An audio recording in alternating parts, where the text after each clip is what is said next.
right, so today we're going to talk about the second type of graph, which is tangent and cotangent. All right, the period of any tangent or cotangent graph can be found using the formula pi over b, where b is given in the function y equals a tangent bx or y equals cotangent bx.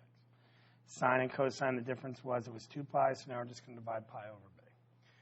For that, well, then there was amplitude. For that, let's look at a tangent graph. So we're looking at a tangent graph. You'll notice the arrows, it's going to go on forever. It doesn't come back down. It's still periodic because it repeats, but it goes on infinitely. These dashed lines, in case you don't remember them from last year, they're asymptotes. It means the graphs stay within those, okay? So the way we would describe it, it increases and decreases without bound. All right? It increases and decreases without bound. It means it goes to infinity and negative infinity. Thus, the amplitude, the range, is now all real numbers.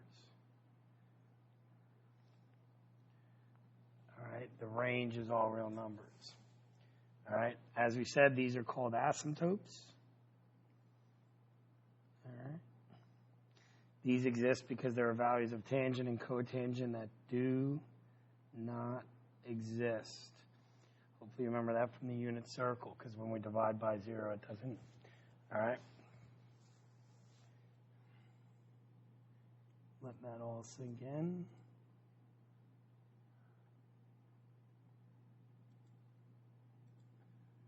All right? Now, because they don't exist, because there's asymptotes, your domain now changes. Your domain now has what we consider excluded values. We're going to represent them with a not equal sign. All right? So the nuts and bolts of tangent and cotangent graphs. Given a tangent or cotangent graph, the period is defined as pi over b, where b is the coefficient of your variable. That hasn't changed. For tangents, the asymptotes are located at the halfway point of each period, of each cycle, and have a difference equal to the period. For cotangents, the asymptotes are located at the endpoints. All right, so that's either the starting point or the ending point, depending upon your perspective. All right, of the cycle and have a difference equal to the period, so they both have asymptotes equal to the period.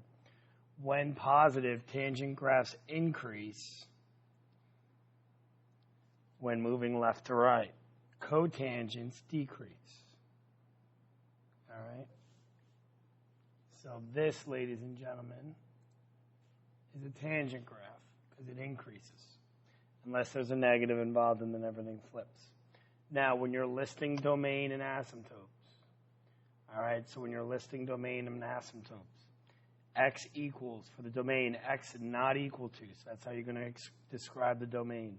The first asymptote plus n pi. The asymptote is x equals the first asymptote plus the n pi. So you're going to write the same thing, but with domain, you're going to write not equals. For asymptotes, you're going to write x equals. So here we go. Y equals tangent of 2 theta. If I take pi and divide by 2, that becomes my period. All right? So basically what I would expect you to do is here's 0, which is where it stops. Why? Because the tangent of 0 is 0. Y over x. All right? And here's the end of the period, which is pi over 2. All right? There's pi over 2. All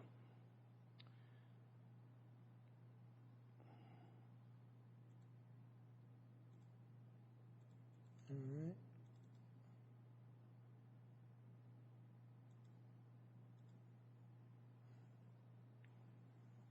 At pi over 2, it's going to be 0. All right? At 0, it's going to be 0. So at the next one, if I keep along that pattern, pi, it's going to be 0.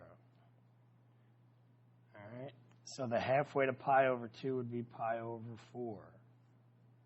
If I plugged pi over 4 into tangent 2 theta, I'd end up with pi over 2. And the tangent of pi over 2 does not exist, so there's my asymptote.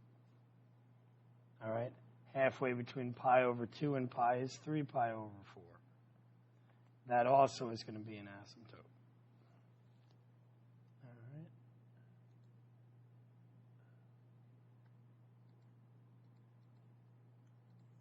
And then basically, when I graph it, because it's tangent and it's positive, it's going to be almost like a cubic graph. Going like that. All right, if I follow the same pattern, pi over 4, 3 pi over 4, 5 pi over 4, that would be the next asymptote. So again, my graph would look something like that. And then if I go this way, negative pi over 4, I have my next asymptote, which means right in the midway I have that graph, and so forth. All right, my domain, x not equal to, you can pick any one of these if you want, pi over 4 plus n pi over 2. That's all you do. You just insert the period there and you get pi over 4 plus n pi over 2. The asymptotes are located at x equals pi over 4 plus n pi over 2. All right, the range is all real numbers. The period was pi over 2.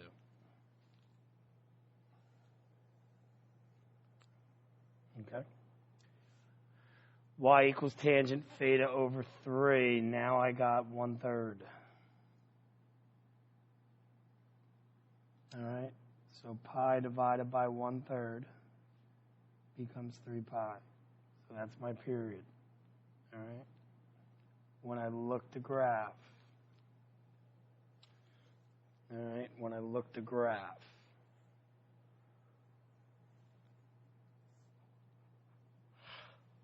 Sorry. When I look the graph, I'm ending at 3 pi. I'm ending at 6 pi. And we'll throw one more just for fun, 9 pi.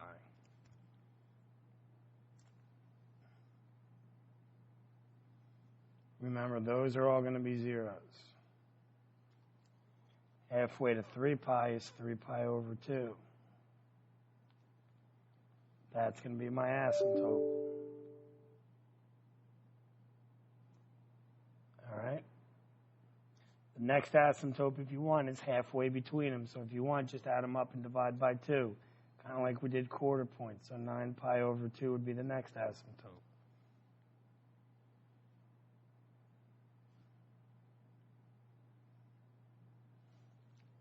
So I got that graph going for me. And then over here, 6 plus 9 would be 15, so 15 pi over 2 would be my next asymptote. So I got my graph going that way.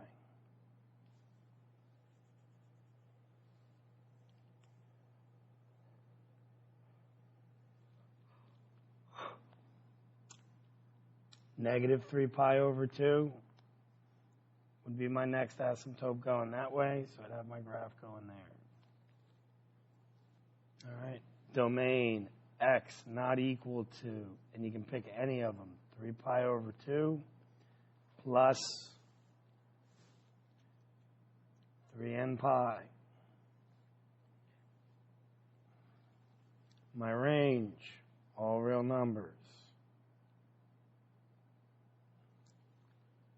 All right. My asymptotes, x equal to 3 pi over 2 plus 3n over pi. And then my period is 3 pi.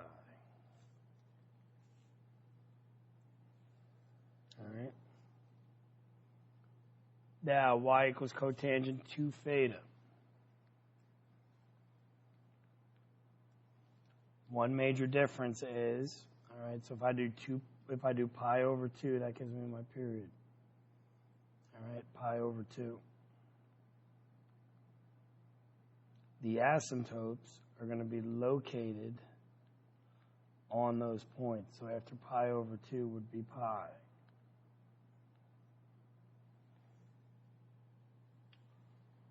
Halfway between those would be 0. So at pi over 4, this would be 0.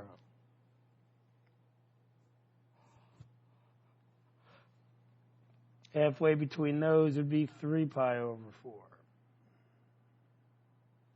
So that would also be a 0. And then when you graph it, like we said, cotangent goes down to the right.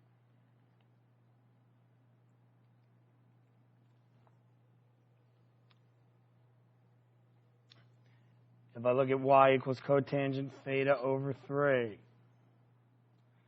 my period is pi divided by 1/3, so my period is 3 pi.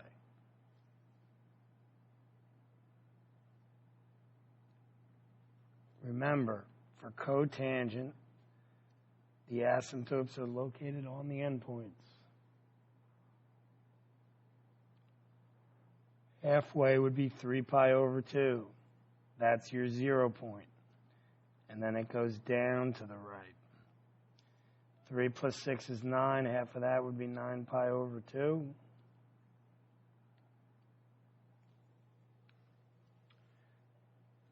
All right. And then the other way works as well. That's 0, so this is negative 3 pi over 2. All right. And then this is 3 pi. And then I graph that way. All right, to change things up a little bit,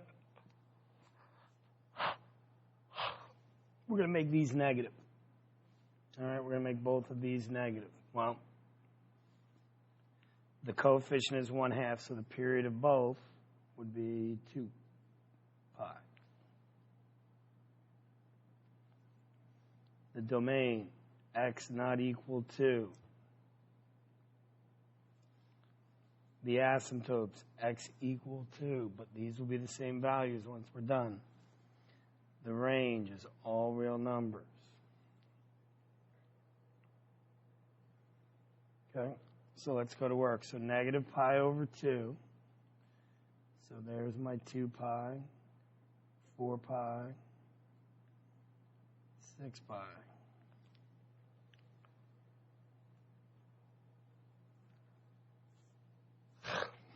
All right. So at 0,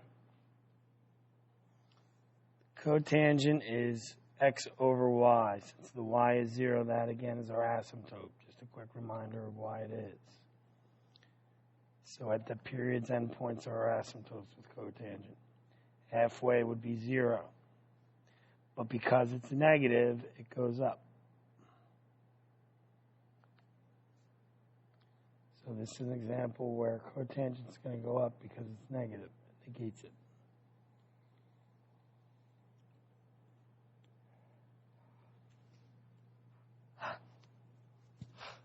So when I look at my domain, x not equal to, well, I look at one of my first asymptotes, which is 2 pi plus minus 2n pi. If you forget the minus, it's okay, because we can assume n can be a negative value. And then we just scroll down right to the asymptotes, x equals 2 pi plus minus 2n pi.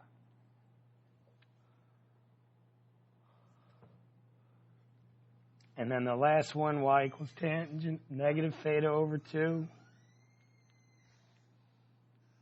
All right, my period is 2 pi. All right. My domain is going to be x not equal to. My asymptotes, x equal to. And my range is all real numbers. So since my period is 2 pi, I lay a bunch of multiples of 2 pi. So I got 2 pi, 4 pi, 6 pi.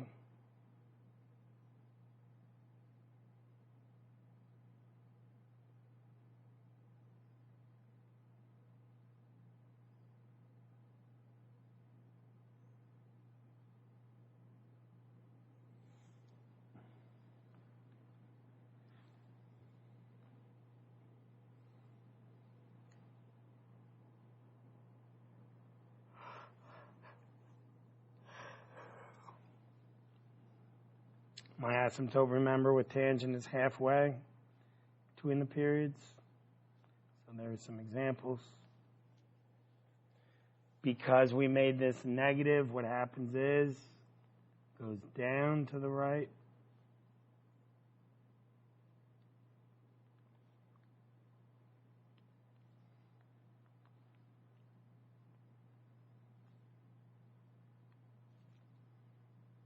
So that's what I end up with for my graph.